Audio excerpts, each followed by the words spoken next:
Praise the lord. దేవుని నామమునకు మహిమ కలుగును గాక. ఈరోజు దేవుని వాగ్దానము, నీకు విరోధముగా రూపించబడిన ఏ ఆయుధమును వర్ధిల్లదు. యెషయా గ్రంథము 54వ అధ్యాయం 17వ వచనము.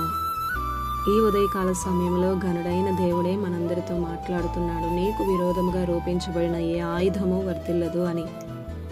దేవుని మీద ఆధారపడి దేవునితో మనము జీవిస్తున్నను మనకు అనేక రకాలుగా ఈ లోకం నుండి విరోధం కలగవచ్చు.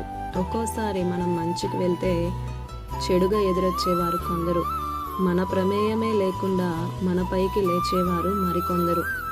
అసలు వారలా వీరిలా అని అపవాది కలిగించే ప్రలోభాలు మరికొన్ని. వాగ్దానం వింటున్న ప్రియ సహోదరుడా సహోదరి, ప్రతి ఒక్కరికి శ్రమలు వెన్నంటే ఉంటాయి. వాటిని తలవకపోయినా సరే వెంటనే ఉంటాయి, ప్రక్కనే ఉంటాయి. ఓ మొక్క ఏపుగా ఎదిగి ఫలించాలి అంటే మనం ఎలాగైతే ఆ మొక్కకి ఎరువులు వేస్తామో అలాగే విశ్వాసంలో లోతుగా నాటబడడానికి శ్రమలు మనల్ని వెంబడిస్తాయి. నాకేంటి ఈ బాధ, ఈ శ్రమ అని కృంగిపోతే చేతకాని దద్దమ్మలమే అవుతాం. ఆ శ్రమనే ఎత్తిపట్టి ప్రార్థించు, అప్పుడు నీవే కార్యసాధకుడు అవుతావు అని వాక్యం సెలవిస్తుంది. ఈ శ్రమలు అవిశ్వాసిని కృంగదీస్తే విశ్వాసిని దృఢపరుస్తాయి.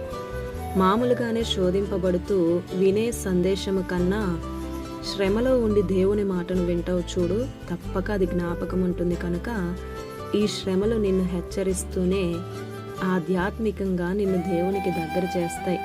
అపార్థం చేసుకునే బదులు దేవుడంటే ఏమిటో, ఆయన ప్రేమ, త్యాగం అసలు ఎవరు అని అర్థం చేసుకోవడానికి ప్రయత్నిస్తే అసలు ఏమీ ఉండవు కదా. దేవుణ్ణి నమ్మి ఆయన పైన ఆధారపడిన నిన్ను ఏ శ్రమ కూడా మృంగివేయదు. ఆయన నిన్ను ఏ ఉచ్చులోనూ చిక్కనివ్వడు. నీకు విరోధముగా రూపించబడుతున్నది ఏదైనాను సరే, వాటిని నా దేవుడు నీ జీవితంలో వర్ధిల్లనియ్యడు. ఆమేన్. ఈ దిన వాగ్దానం మనందరి జీవితాల్లో నెరవేరాలని కోరుతూ దేవుని సువార్త పరిచర్యలో మీ సహోదరి Prasanna. God bless you. Amen.